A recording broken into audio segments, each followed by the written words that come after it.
channel, The Mental Traveler. I'm Caro Herrera, and today I'm going to be reviewing a book called Georgiana, Duchess of Devonshire. This is actually a biography written by Amanda Foreman and published in 2001. Before I begin though, let me just say that this will be a spoiler-free video, so you can sit back and enjoy.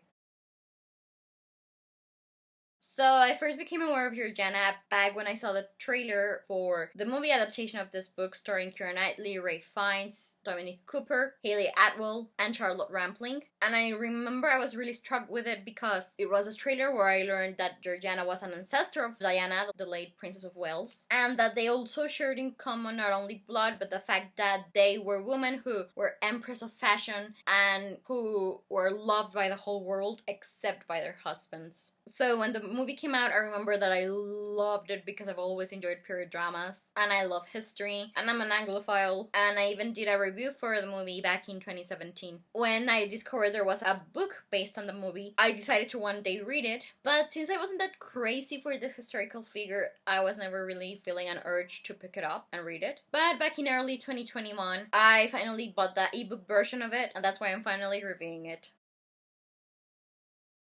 I like the Goodreads summary for the book, so I'll read it to you all. This biography offers a rich, rollicking picture of the late 18th century British aristocracy and the intimate story of a woman who for a time was its undisputed leader. Lady Georgiana Spencer was a great-great-great-great aunt of Diana, Princess of Wales, and was nearly as famous in her day. In 1774, at the age of 17, Georgiana achieved immediate celebrity status by marrying one of England's richest and most influential aristocrats, the Duke of Devonshire. Launched into a world of wealth and power, she quickly became the queen of fashionable society, adored by the Prince of Wales, a dear friend of Marie Antoinette, and leader of the most important salon of her time. Not content with the role of society hostess, she used her connections to enter politics, eventually becoming more influential than most of the men who held office. Her good works and social exploits made her loved by the multitudes, but Georgiana's public success, like Diana's, concealed a personal life that was fraught with suffering. The Duke of Devonshire was unimpressed by his wife's legendary charms, preferring instead those of her closest friend, a woman with whom Georgiana herself was rumored to be on intimate terms. For over 20 years, the three lived together in a jealous and uneasy ménage à trois, during which time both women bore the Duke's children, as well as those of other men. Foreman's description of Georgiana's uncontrollable gambling, all-night drinking, drug-taking, and love affairs with the leading politicians of the day gives us fascinating insight into the lives of the British aristocracy in the era of the madness of King George III, the American and the French revolutions, and the defeat of Napoleon. Amanda Foreman draws on a wealth of fresh research and writes colorfully and penetratingly about the fascinating Georgiana, who struggled against her own weaknesses, whose great beauty and flamboyance, and whose determination to play a part in the affairs of the world made her a vibrant, astonishingly contemporary figure.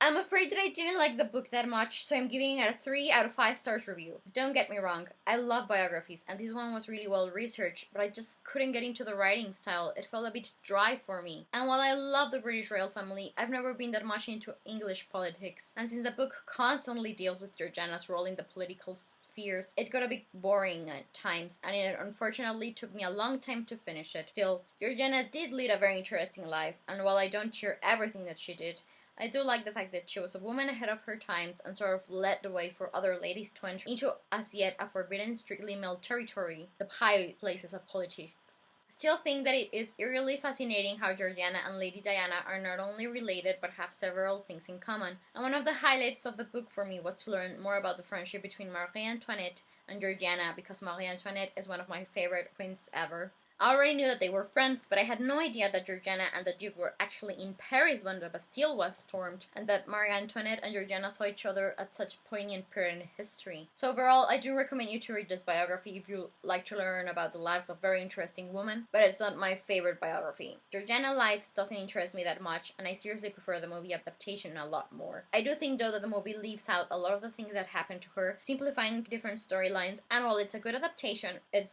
more about entertaining drama. But on the plus side, all the actors are wonderful in their roles, so I also do recommend you to watch the film if you haven't done so already. So for the moment, I believe that this is all I have to say about this biography. Thank you so much for watching my review of it. What are your own thoughts about this biography, Georgiana, the historical figures or events that it represents, the book covers, the movie adaptation, Marie Antoinette, anything that's relevant, because I would love to talk about it all with you. In the description box below, you can find a link to the book's Goodreads page, as well as a link to my review of the movie. And well, I'm Cara Herrera, the Mental Traveler, and I hope you have a wonderful day wherever you're in the world. I'll be seeing you soon. Take care, and goodbye!